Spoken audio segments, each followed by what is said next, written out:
All right, good stuff yesterday in the Maravich Center as another record falls under this LSU women's basketball program, as yesterday it was the latest as they broke their own record, actually.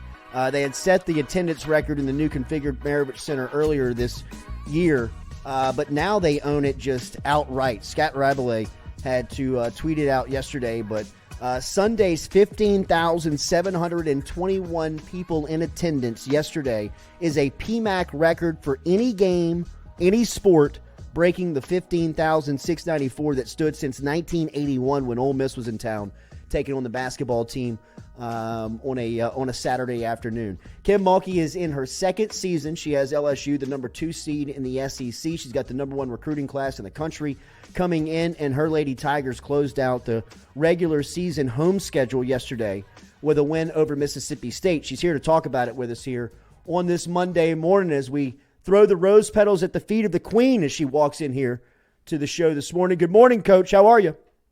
Oh, I'm great. Good morning to y'all, and we're almost into March, aren't we? And that's the best time of year, March Madness. Unbelievable. You had your senior class recognized yesterday in front of a record attendance crowd. Tell me what that group means to you. Well, I get emotional when I talk about seniors because the hardest thing to tell young people when they are freshmen and you're coaching them is that I know you think it's way far away before you'll ever become a senior. And I tell them these are the most enjoyable years of your life in college. And it goes by so fast. And then when they become seniors, you look at them and you tell them the saddest day of your life is when you hang that jersey in that locker for the last time and you walk away. I said, some of you will play pro ball, but it still will be the saddest day. Now, we fortunately get to play 2 more games in the PMAC with the NCAA tournament.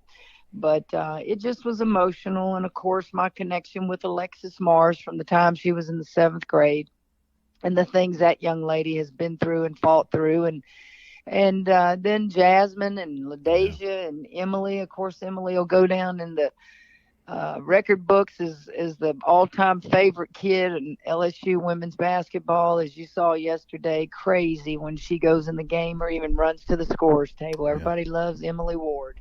I want to talk about one of your transfers who had a big day yesterday. LaDasia had 16, including 4 boards in the win, but she shot the ball great. What has she brought the program in her year here? Well, LaDasia put on a clinic yesterday in the 3rd quarter, especially. Her footwork, her moves. She's capable of doing that every game, but the problem, not a problem, but what happens is Angel gets a lot of the shot attempts, and so LaDasia just quietly gets you a double-double, and people really, I don't want to say forget about her. Real people that watch the game, or real fans, I should say, know the value she brings to our team. But it was front and center yesterday, and so happy for her. Family in town, senior night. She's just a very soft-spoken and quiet kid, but she's had a very good senior year. Angel Reese recorded another double-double yesterday, Coach, as she tied royalty within the program and Sylvia Fowles for the most double-doubles in a season, 27. Reese had 23 and 26 boards yesterday. I know I've asked you this a couple of times, but how difficult to be as consistent as she is in these 2 categories every time out? Well, she has to be because, she's that talented, and she's not selfish. She takes most shots, but it's a case of I'm not surprised, but that's not really front and center in her mind. Front and center in her mind is she just wants to win, and she's loves to share the ball. When she gets doubled and triple teamed, she has no problem sharing the ball, kicking it to the backside. Sylvia Fowles, we all know, is just a legend. And Sylvia and Angel got to meet and talk at Simone Augustus' statue unveiling. And Sylvia is just somebody that Angel looked up to. So was Simone. And for her to be at LSU, reaping the benefits, not just on the court, but Jordy, it's crazy what happens after our games now. We have to take police with us on the road, and last night I didn't get home till 9 o'clock because Angel and Flage and Alexis people just line up both Mm-hmm. in the inside of the arenas, outside of the arenas, and those kids are so gracious and spend time signing autographs, taking pictures. And that's why you got 15,000 plus in the stands, because parents appreciate that. These kids are accessible. They don't run from it. They're not annoyed by it.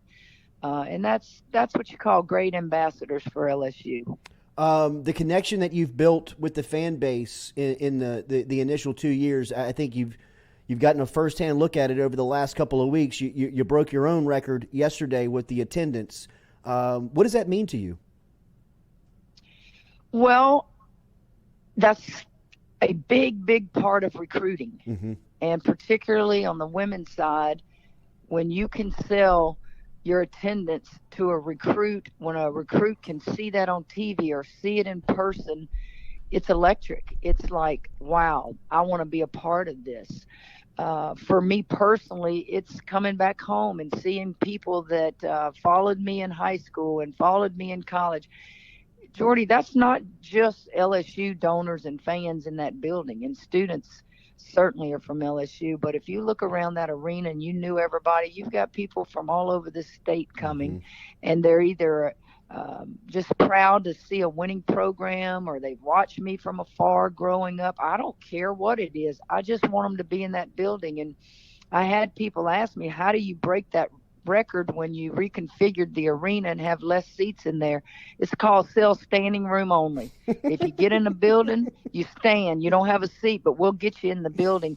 And that's paid attendance. Let's don't make any bones about it. People, particularly on the women's side, give away all these TVs and all this technology to get people to come to their games. We're not doing that. We're not in the voucher free admission. You got to pay to get in that building, and what a crowd that was yesterday.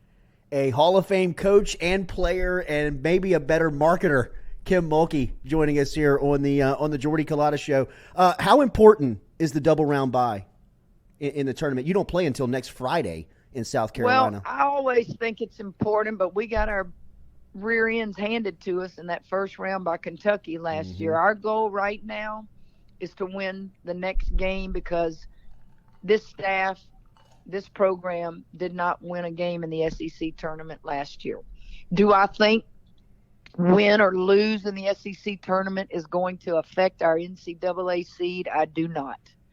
I've said this many times. We're stuck at the 2 seed because the committee obviously is looking at the non-conference schedule and putting a lot of weight into that, more so than the net. Our net has been 3, our net has been 4, and we've yet to move up to the 1 seed, which is fine. If you're the 4th 1 seed, you're going to play eventually the first 2 seeds. So it really doesn't matter, but we sure would like to win a game in the SEC tournament and then move to the next game.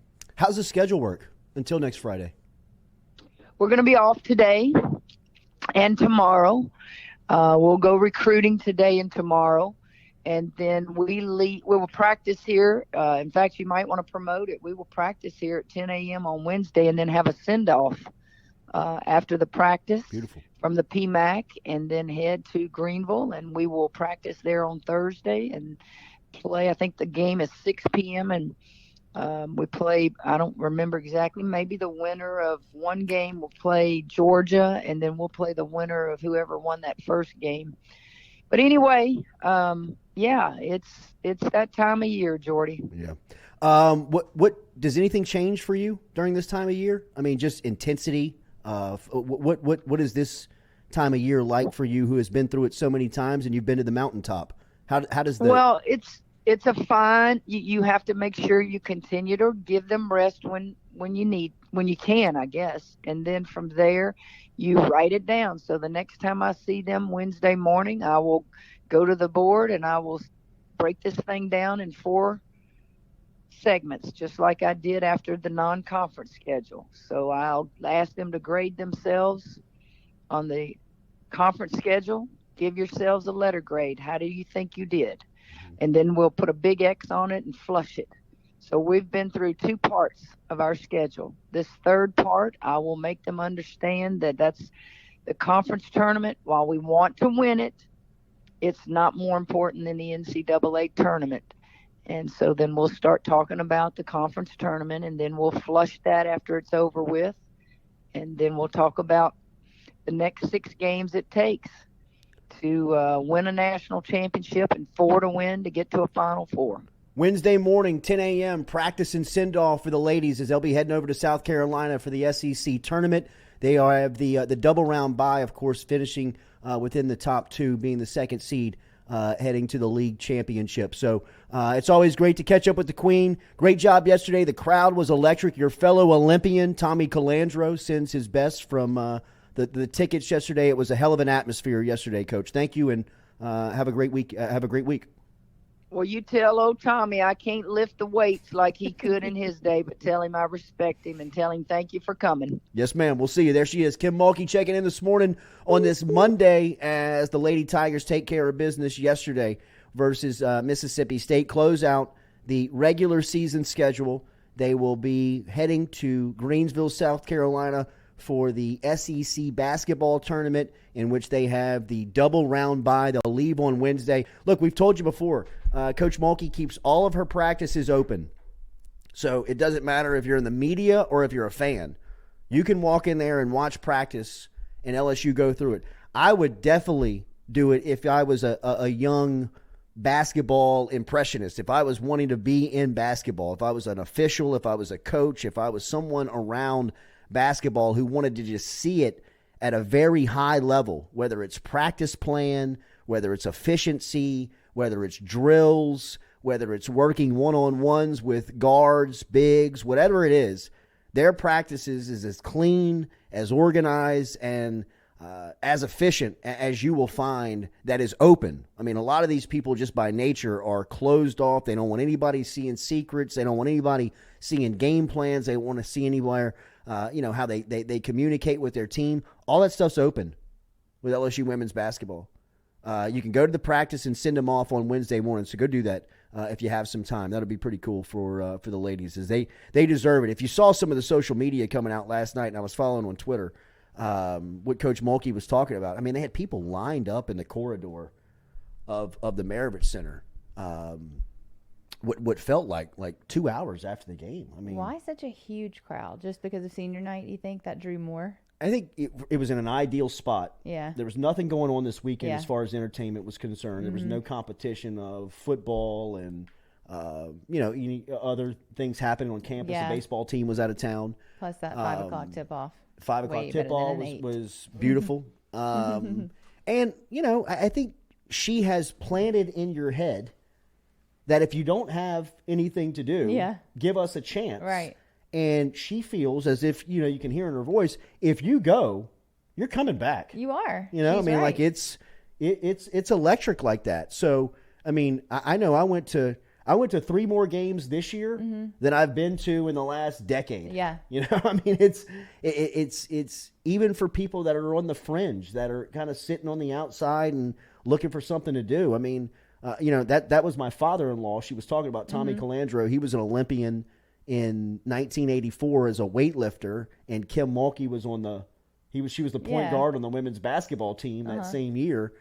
So they had a really cool relationship where they would travel the state and kind of go show their medals off, and cool. They became good friends. But that was even his first time of going to a women's game in a long time. Really? But I mean, he was when he called me for tickets, he was like, I mean, we got to go check this out. We got to go. We got to go see this. I mean, there's too much of a buzz about what she has going on. And like she said, if you're still looking for an opportunity, that's the cool thing about the women's tournament, is that they play the first 2 rounds of the NCAAs on campuses. And LSU is a host site again this year and will play inside the Maravich Center. Now, it won't be an LSU run game. You can't drive up with your parking pass and walk in with your season tickets, but it's an NCAA sanctioned event. But it's going to be at the Maravich Center, and you'll have a chance to watch LSU play in a postgame, in a postseason setting. So it's incredible with what she has done. It's and I'm not surprised, but seeing it up close, it truly is. I mean, it is. It's just so impressive. I mean, it's incredible the way that she's just built the passion back in a program that had no pulse. I mean, that was a lifeless program. I mean, it was as if it was just a formality to go through the year. I mean, nobody was paying any attention to the program. And 2 years later, to be setting attendance records in the building that date back to 81 just is look, I don't think that this is too much pressure. I predict she wins a national championship within the next 3 years. Absolutely. I mean, I think that to think otherwise would be foolish. I mean, when you got Michaela Williams coming in, I mean, we couldn't ask her about this weekend because it would have been illegal for her to talk about. But, I mean, Shaquille O'Neal's daughter was in town. You know, the young 16-year-old who is... That's so cool. I mean, who is a baller. Mariah, I think is her name. Yeah. I think that's how you pronounce it. Mariah? Maybe. But, you know, I mean, obviously, you know, getting the attention from everyone. I mean, it's incredible to see, man. Yeah, Shout out to Coach Mulkey. Remember RMB Builders, Rhett Bourgeois and the crew, rmb-builders.com. If you're looking for a brand new home, they can custom design your dream home for you today.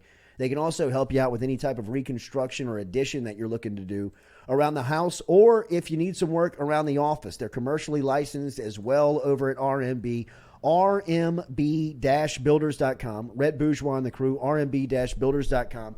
Get in touch with them. They're on Instagram, which is on fire right now. All of the projects are there sitting for you, waiting to take a glance at and make your next selection. Whatever work you're looking to get caught up on, let RMB handle it for you. Follow them on Instagram. Make sure and like, share, check out what they have going on. rmb-builders.com. We'll be back with more of the Jordy Culotta Show, driven and powered by Go Chevrolet.